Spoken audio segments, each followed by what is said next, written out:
no Pessoas de Valor, a gente vai falar sobre conhecimento.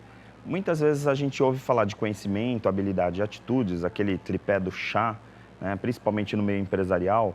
E a gente tem, nos últimos programas, falado muito dessa questão de atitude, falando um pouquinho sobre treinamentos, e aí abordamos constelações, psicologia transpessoal, consciência sistêmica na semana passada, mas hoje a gente tem duas pessoas aqui para falar sobre conhecimento. E claro, conhecimento envolve aula, envolve educação tradicional, mas também envolve muito treinamento. E para discutir um pouquinho sobre esse tema, eu estou aqui com o Bruno Frota, que é mestre, né, nessa área, na área de educação, de coaching financeiro, administração. E a Cristina, que é a Maria Cristina Matos, que é diretora da pós-graduação da Unisanta, e ela é PhD na área de desenvolvimento de pessoas, gestão de pessoas, um monte de coisas. Cris, muito obrigado pela presença aqui no programa. Eu que agradeço. Bruno, obrigado. Eu agradeço. Bruno, que é parceiro aqui do programa. A gente toda semana sempre tem um entrevistado especial, né, que no caso, hoje a Maria Cristina está falando um pouquinho para a gente sobre a era do conhecimento. E o Bruno, que é parceiro, está aparecendo pela primeira vez no programa, mas vai estar aqui sempre com a gente. Eu queria começar citando uma frase que na verdade não é uma frase, é um conceito do Humberto Eco, que fala assim, que quando tem muito conhecimento, muita informação, acaba virando um silêncio, né, como se fosse uma espiral do silêncio, também que tem outros teóricos que abordam essa questão.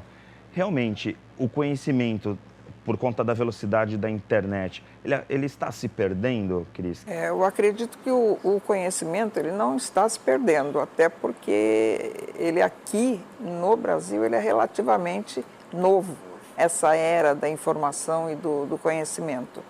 Mas ele não está sendo potencializado. As pessoas adquirem conhecimento, mas onde aplicar, né? Como potencializar essas informações que geram o conhecimento, que geram as competências. A gente fala muito assim, né, de um aluno que está lá na graduação, que está se formando, e ele nos pergunta, olha, eu vou fazer uma pós-graduação, o que você acha, tal. Estudar, por exemplo, esse estudo regular, que é a graduação, depois a pós-graduação, hoje em dia tem até cursos na própria internet, mas o conhecimento, ele é muito mais profundo do que o estudo. Com certeza. Fala um pouquinho para a gente sobre isso. A gente tem o conhecimento na pedagogia, quando a gente fala dos estudos para criança, na andragogia, quando a gente fala desse estudo para uma linha mais adulta. E o que você falou, Ari, é justamente isso. Na eutagogia, é quando a gente busca o próprio conhecimento. Então, nós vemos muitos cursos hoje acontecendo, ou sendo criados em algumas universidades, ou até por vontade corporativa, para que os funcionários aprendam aquele determinado item, mas pela falta de conhecimento ou pelo excesso da demanda dessa busca, porque a gente precisa buscar esse tipo de conhecimento para sempre aprimorar. A busca do conhecimento, eu sou aluno até hoje, né? Como a doutora faz o PhD, eu sou aluno até hoje, eu faço doutorado em educação financeira. Então, assim, quando eu comecei a estudar e fui por essa linha de educação financeira, eu não consigo ter uma linha só acadêmica, então eu tenho que ter um combo de educação. Eu faço a linha corporativa, eu tenho que ter a linha acadêmica, eu tenho que ter a minha eutagogia, eu tenho que buscar o que está acontecendo no meu tema em outros países, em outros continentes, em outras economias, porque aí eu posso comparar o nível daquilo que está acontecendo. Então, assim, nossa economia do Brasil está boa ou está ruim? Comparado ao quê? Né? Qual foi a tese, qual foi a dissertação, quais foram os papers, qual foi o estudo de caso vivenciado na empresa, qual é a minha bagagem, como você falou, qual é o número de habilidades que eu tenho para se tornar uma competência. Um gestor de pessoas, Cris, uma pessoa que desenvolve talentos, que administra competências dentro de uma empresa, ele não está buscando só um aluno que tenha uma graduação ou que tenha um curso em si. Quais são essas competências? O que mais os RHs ou os gestores estão buscando nesses profissionais? Hoje, a educação tradicional, como você usou o termo, né, é aquela educação que o professor fala e fica só aí. Hoje, o que as empresas esperam? Que esse aluno vá, enquanto candidato a uma vaga no mercado, que ele vá munido de informações, de novas informações. Que não necessariamente estão dentro da sala sala de aula. Então, ele tem que ir além. Então, hoje, se o aluno ele ouve um tema que o professor falou, ele tem que sair dali e buscar. porque hoje a gente tem a internet, né, que a gente pode acessar as informações. Então, hoje o perfil profissional mudou, né? O perfil profissional, ele tem que ser investigativo, né? E por esse perfil, essa novidade no perfil profissional, o que acontece? O aluno, né, ele não pensa mais em fazer uma pós sem saber o que ele quer fazer, né? Qualquer coisa que ele fizer, ele vai trazer novas informações. Mas se ele puder potencializar as informações que ele deseja, melhor para ele, melhor para a empresa, melhor para todo mundo. Isso também tem a ver com atitude, assim, porque, veja, a gente fala muito de conhecimento, habilidade e atitude. Mas, assim, o conhecimento, muitas vezes eu já tive a oportunidade lá na pós de pegar alunos, por exemplo, que estavam no 3º curso de pós-graduação e pegaram comigo também, né? Então, eles já estavam, eu falei, o que você está fazendo aqui? A impressão que dava é que ele estava fazendo uma pós-graduação buscando uma carreira. Né? Isso tem a ver com atitude. Tem a ver. Por quê? Talvez a falta de informação dele, né? Então, talvez ele traça onde ele quer chegar, que competências ele precisa buscar, né? Então, muito que acontece hoje, eu também estou em sala de aula, o aluno ele está perdido sem saber onde eu quero chegar, né? Sempre que eu começo a aula na graduação, eu faço uma perguntinha: por que esse curso? E a maioria responde o quê, Cris? Não sabia o que fazer. Não sabe, né? Meu pai mandou fazer isso, meu pai mandou fazer aquilo. Né? O que está dentro dele mesmo, né? Qual a descoberta? Ainda está reproduzindo o que os pais ou que a sociedade demanda. Mas quando ele fala, não, eu tinha certeza que eu queria isso, ou então, olha, a minha família recomendou que eu fizesse tal curso, mas eu me identifiquei, a gente se salvou aí tá no caminho, né? Bruno, você tem uma tarefa ingrata, assim, a meu ver, porque nós 3 damos aulas na graduação, pós-graduação, né? Certo. E assim, você desenvolve uma área, e você foi se aprofundando agora com o seu doutorado e tal, numa área que muita gente fala assim, odeio. E eu me encaixo nisso, assim, sabe? É um desafio enorme. Eu fui para humanas para fugir da matemática, aí quando eu falo de dinheiro, todo mundo gosta de dinheiro, mas a verdade é que muita gente não se relaciona bem com dinheiro. E aí a questão é assim, isso é de nascença? Dá para treinar? Né? Dá para mudar um pouquinho isso? Todos têm uma grande oportunidade de mudança. Só completando o que você falou dessa nova internet, é o seguinte, hoje nós temos na internet os grandes portais para esse tipo de conhecimento voltado à educação financeira também. Os grandes LMS, que a gente faz uma trilha de conhecimento, onde tem estudo de caso, tem chat, você discute ali uma trilha educacional já com mapeamento mental para isso. Educação financeira é uma delas. Tem sistema de MOOC também, aquele Massive Online Open Courses, que você faz cursos abertos em diversas faculdades, em diversas universidades. Então, volta completando o que você falou dessa nova internet, que tem muito conhecimento além do que as redes sociais. Agora, ao ponto em que você tem um lado voltado à educação financeira, ele também vai muito do comportamento. Porque ao ponto em que seu relacionamento com o dinheiro está favorável, todas as outras áreas da sua vida, ou boa parte das áreas da sua vida, também estão favoráveis.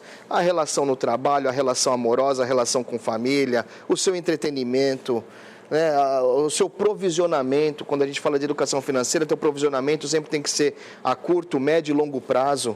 Né? Você nunca faz um objetivo só para o seu dinheiro, e essa é a relação com o seu dinheiro, você faz no mínimo 3. Então, na falta de um, você tem 3. Então, existe a matemática financeira, existe você interpretar o que é um juros compostos, existe. Mas existe muito mais um comportamento de como você lidar com o seu dinheiro. Qual é o meu propósito com o meu dinheiro? Até por uma questão de educação também, né? Eu lembro que o meu pai falava assim, olha, tá vendo o vizinho lá? Tinha muito dinheiro, agora a esposa tá doente, eles perderam tudo. Aí eu vinha com uma ideia de que o dinheiro era tragédia. Sim. E eu acredito que era pra gente ficar numa zona de conforto e falar, olha, a gente não tem muito, mas é feliz. Quando a gente fala de um planejamento a curto, médio e longo prazo, o ideal é que a educação financeira fala o seguinte, nós temos que guardar 30% do nosso rendimento.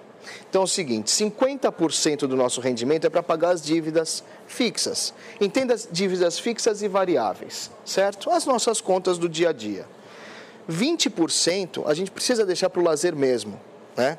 E 30% para esse nível de provisionamento. O problema é que tem gente que 90 vai no lazer, né? 90 vai no lazer, ou 90 vai nas despesas, ou 120 vai nas despesas. Então, o que acontece? Isso é um controle comportamental. Não necessariamente você precisa falar da matemática financeira propriamente dita para isso. É um comportamento. Então, a gente ressignifica esse comportamento. E isso tem a ver com cultura também, assim, porque me parece que o brasileiro tem um pouco essa coisa, essa né? cultura. Porque o europeu parece que economiza mais, o brasileiro economiza menos. Tem Porque isso também, essa né? cultura, inclusive, ela acaba sendo levada para o mundo corporativo, né? Na hora de você pensar, e bem oportuno, Ari, esse programa aqui hoje, porque ele fala de desenvolvimento de pessoas e fala de educação financeira. E eu vou falar para você, vou repetir uma palestra de um professor que é clássico da Universidade de São Paulo, há mais de uma década, foi quando eu fiz o doutorado, que toda pessoa, todo profissional, independente da área de formação, tem que ter duas competências essenciais: finanças e pessoas. Perfeito. Que não era a cultura do país até 2 décadas atrás. Aí entram as atitudes, entram os valores. Às vezes até ter humildade para poder terceirizar isso, né? Olha, eu não sou bom, e aí então eu tenho um bom diretor financeiro que me administra essa parte. Aí eu tenho um bom gestor de pessoas que administra essa outra parte. Porque nós temos ainda no mundo corporativo a seguinte cultura: quem vai ser o líder? O mais antigo da casa. Quem vai ser o líder? Aquele que conhece tudo da empresa. E não é mais por aí. Não é. Vai mais pela competência. E quando a gente fala de cultura, a gente no Brasil tem aquele jeitinho brasileiro, que vai, que dá certo, encara, e aí a gente esquece de um planejamento, de um provisionamento. Sim. No corporativo, quando a Cris fala... O brasileiro é bom de improviso, né, Bruno? Tem isso também, né? A gente no uma improviso qualidade, chega até um determinado lugar e acha que, assim, sempre no improviso vai dar certo. Até uma certa parte da linha do tempo dá certo. Mas percebe-se que muitos colaboradores de empresa, quando recebe seu 13º, vem aquele grande case que o 13º sumiu antes de cair na conta. Então, é justamente isso. Já comprometeu, né? Já comprometeu no passado, já gastou, ou cobriu uma dívida, ou fez uma antecipação com juros que não precisava ter entrado num juros por uma compra voltada a uma fuga, um comportamento de compra mais agressivo, por pertencer a algum grupo, ou até mesmo, Ari, por uma ostentação. Né? Então, o brasileiro é o brasileiro que não desiste nunca, mas até um certo ponto. Ainda precisa desse tipo de planejamento. E hoje, culturalmente, a educação financeira entra por uma necessidade. Nós não nos permitimos mais passar por esse nível de situação. O que a gente vivenciou em 2016 e 2017. Certo? Essa crise, e foi uma falta de desemprego. poupança mesmo, né? Se você for ver, assim, as pessoas acabam... Você fala, né, num país que tem o déficit que tem, né, porque gasta mais do que ganha. Quer dizer, a gente já tem um modelo que é lá de cima, Sim. que é um modelo errado de gestão, né? De consumo, e aí você vê uma crise com desemprego de 12,5%, que vai desencadear 13 milhões de brasileiros desempregados, que na falta desse resguardo financeiro, entra num empreendedorismo quando você não tem um planejamento, entra quando você vai abrir uma franquia, quando você precisa ter novamente um valor guardado para se manter minimamente de 8 a 10 meses na franquia, e aí você não tem, então a franquia já não pode ser teu business plan, e assim, é o brasileiro que vai, não desiste nunca, mas a gente precisa ter essa consciência e isso é cultural. Essa cultura enraizada, ela vai além. Porque hoje nós temos aí vários órgãos de apoio que as pessoas ainda resistem em procurar. Né? Então, ainda é alto o nosso número de empresas que abrem, nascem e morrem em questão de 2, 3 anos. Sim. Né? Porque tem o pensamento antigo, né? A cultura antiga de quê? Não, eu tenho um dinheirinho, eu fui demitido, eu consigo agora, vou abrir meu próprio negócio, mas sem entender do negócio, que entra de novo a questão da informação e do conhecimento, né? Sem entender daquele negócio, sem fazer pesquisas mais profundas e sem buscar apoio. Sim. Eu vou chamar um intervalo, a gente volta já.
Para realizar exames, o que você leva em conta na hora de escolher o laboratório? Confiança, credibilidade, tecnologia, respeito à vida. O Célula Mater tem tudo isso e muito mais. O Laboratório Célula Mater investe em tecnologias que visam benefício exclusivo da vida. São equipamentos de última geração que agilizam resultados de exames e promovem mais qualidade de vida para a população. Modernos maquinários garantem até 800 testes por hora nas áreas de hematologia, bioquímica, coagulação, toxicologia, além de um rápido e preciso analisador de íons. O atendimento é humanizado para priorizar a individualidade e privacidade de cada paciente com ética e transparência. As unidades mantêm um padrão de conforto, descrição e fácil acesso para bem atender mais de 100 operadoras de saúde, além de realizar exames particulares com preços reduzidos. É o compromisso com a vida em primeiro lugar. Quem examina qualidade prefere o Célula Mater. Laboratório Célula Mater, investindo em tecnologia em benefício da vida. Existe um bebê que é especial, está sempre na moda, bonito pra você. A mamãe e o papai, ele quer agradecer pelo banho de loja da estação do bebê. Roupinhas, acessórios, carrinhos, enxoval, toda a decoração da estação do bebê. Rua Carvalho de Mendonça, 251, Vila Belmiro, Santos. Telefone 3302-1970. O seu bebê feliz na estação do bebê.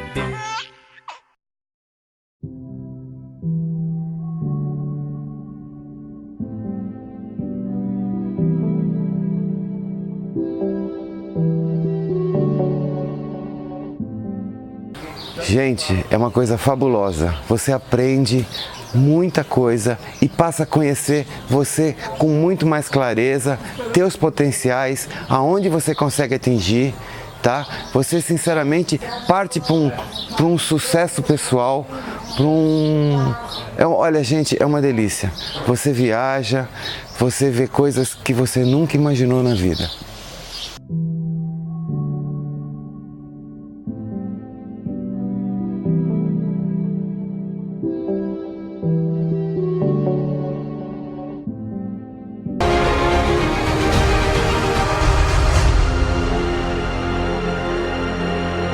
Pessoas de Valor está de volta aqui na Santa Cecília TV e hoje a gente está com a Cristina e o Bruno discutindo uma coisa que é uma área fundamental para todos nós, que é o conhecimento.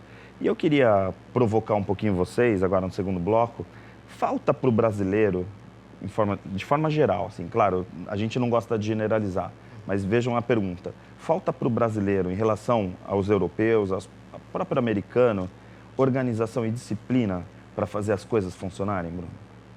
Eu quero fazer essa pergunta para você e para a Cristina, os dois me respondem. Sim, a gente, o modelo europeu, ele já parte do princípio que a educação financeira, dentro dos moldes da economia europeia, ela é aplicada no jardim da infância. Então, no ensino médio, ensino fundamental, que é a nossa metodologia aqui, ele já transita com isso. Hoje nós temos um programa que o governo faz um esforço enorme para colocar isso nas escolas, através da IF, Associação Brasileira de Educação Financeira. Então, são programas com livros de professores, livros de alunos, para poder adotar esse tipo de conhecimento na base. Então, assim, onde o brasileiro peca, que é a sua pergunta, é que nós não tivemos educação financeira na família, no governo e nas empresas. E hoje tamanha necessidade vem para reverter esse quadro. Então, parte do princípio que é uma necessidade e volta naquele conceito de eutagogia que o próprio brasileiro sente a necessidade de buscar esse conhecimento. Então, ele vai fazer realmente um curso, um aprimoramento, um coaching financeiro, ele vai voltar a ter uma conversa diferenciada com o gerente da conta dele, porque ele já buscou quais seriam umas taxas de juros que ele pode trocar ou reverter. Inclusive, você treina gerentes de banco, não é? Treino gerentes de banco, é uma das frentes que eu sou consultor da Febraban. Então, olha, para você ter ideia, Ari, a gente faz um treinamento... Ele que ensina como gerentes de banco vão ganhar mais dinheiro nas nossas costas. Na verdade, a essência é o seguinte, é fazer com que o gerente de banco tenha noção do que é uma educação financeira, para que ele possa fazer um crédito bem concedido ou um investimento bem aplicado, para que a própria carteira dele não fique poluída. Fundo perdido, né? Então, o que a gente aplica, na verdade, é uma sustentabilidade financeira. Perfeito. Para o quanto antes a gente ter perenidade nas famílias, e aí, partindo do princípio das empresas, um analista júnior, pleno, sênior, quando ele quer galgar uma vaga, ele precisa ter a consciência financeira, para que ele não gaste como analista sênior sendo analista júnior. Que envolve esses dois pilares que eu falei, né? A questão da disciplina e organização. Perfeito. Né? Não tem como você conseguir administrar bem se você não tiver esses dois pilares. Perfeito, né? perfeito. Cris, e nessa área de desenvolvimento e gestão de pessoas, Então, organização e disciplina? Olha só, a gente vem de modelos onde, aqui no país, onde até final da década de 70, não se pedia instrução, né? Tudo era experiência. Então, consequentemente, nossos pais e avós, né, nós tínhamos um índice altíssimo de analfabetos. Você imagina, então, falar em educação financeira, isso era para poucos.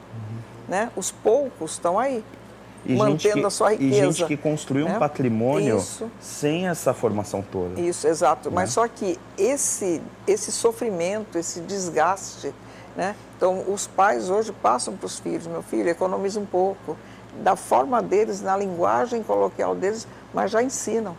Né? Eu mesmo passo isso. Né? Eu não fiz isso, mas façam isso. Porque a gente também não teve essa orientação. Nós éramos preparados para trabalhar e saber que tinha que morrer trabalhando.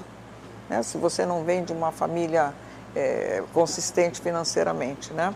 E a maioria não era consistente financeiramente. E agregado aí a essa facilidade de buscar informação, de novos conhecimentos, então isso favorece realmente que hoje a gente tenha jovens que já pensam lá no pé de meia, que já essa possibilidade de começar poupando 30%, né?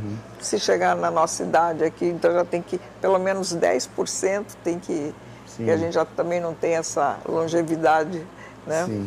Então, eu atribuo assim ao modelo que nós tínhamos, né? E que tinham outras coisas, quando que políticas públicas envolvendo educação e envolver a educação financeira. Nem pensar, né? Então, isso era no bojo da família, né? Não nos bancos escolares. Hoje a gente fala isso dia a dia com os alunos. A gente cresce, na verdade, aprendendo a pagar contas, né? A verdade é essa, tem gerações e gerações que assim, olha, vai arrumar um emprego, vai estudar para arrumar um emprego, para poder ter a sua casa e ter as suas contas. Mas para você ver como foi essa mudança, que até as empresas bem estruturadas em termos de recursos humanos, né, que vai muito além de contratar, recrutar, selecionar, já colocam também à disposição a assistência financeira para os pré-aposentáveis. Já como que você vai gastar seu dinheiro, que faz parte também dessa educação financeira. De repente você pega até mesmo as demissões voluntárias, os funcionários são preparados. O que eu vou fazer com o fundo de garantia que eu vou... né? Aquela coisa de recolocação. Né? Exatamente. Cris, eu não posso perder a oportunidade de você estar aqui e eu sei que a Unisanta está começando um curso que é de desenvolvedores de gestão de pessoas. Isso. Fala rapidamente para a gente aqui, a gente está indo para o final, porque eu sei que o Bruno também tem uma novidade. É um curso novo, né? É uma pós-graduação, de sábado e domingo, cada final de semana é quinzenal, termina-se um módulo, né? Mas esse curso, o diferencial dele é que ele prepara pessoas, né, que queiram assumir posição de comando para saber tirar o melhor da sua equipe. Perfeito. Né? Então, ele vai ter um conjunto de disciplinas como coaching, né? Então, é o novo gestor como coaching, como comunicador, como motivador, como selecionador. Os vários papéis desse Então, nós líder. vamos desenvolver essas pessoas para essa posição. E ele como líder. E as inscrições estão abertas lá no site da unisanta.br. Está previsto para começar em maio. Perfeito. E você, Bruno? Parabéns pelo programa de hoje. Obrigado. Falando sobre pessoas e finanças. É um recorte, acima Muito de tudo, oportuno. inteligente. Obrigado. Parabéns pela essa soma que você fez hoje aqui no programa. O curso acontece em maio, são 4 sábados de maio, fala de finanças, carreira, um posicionamento profissional, empoderamento de comunicação assertiva no trabalho, no emprego, como que você lidar com o emprego, quando que você deixa mais próspero o seu emprego, para que venha mais educação financeira e mais sustentabilidade financeira na tua carreira como um todo, né? Você, em algum momento, altera a sua carreira, muda de emprego, altera de área, mas desde que tenha uma plataforma de educação financeira por trás disso, para te deixar num posicionamento mais saudável ao longo da tua jornada. Então, o curso acontece em maio também, os 4 sábados. As inscrições estão no site da Unisanta. Perfeito. É um curso de extensão, carreira, negócios e finanças com coaching. A pós-graduação da Unisanta está top, né? Tá de primeiro mundo, não só por esses cursos, mas tem vários professores. Parabéns pela Cris que coordena lá vários cursos, né? Na área de direito, de todos, de administração, todas as áreas. Então, assim, a Unisanta está de parabéns. É muito legal a gente poder falar isso, né? Porque às vezes as pessoas falavam assim para mim, Ari, eu estou me graduando e vou fazer uma pós-graduação, estou indo para São Paulo. Você não precisa mais ir para São Paulo, né? Você tem um nível altíssimo. Até diria que muitos profissionais vêm de São Paulo hoje para lecionar aqui, né? Na sua casa. Então, tem um conforto muito grande nisso. E é muito feliz, né, dar essa notícia para o pessoal que está assistindo, Pessoas de Valor. Eu vou fechar o programa agradecendo a participação de vocês. Obrigado pelo elogio, Bruno. E a gente volta na semana que vem. Uma boa semana para todos.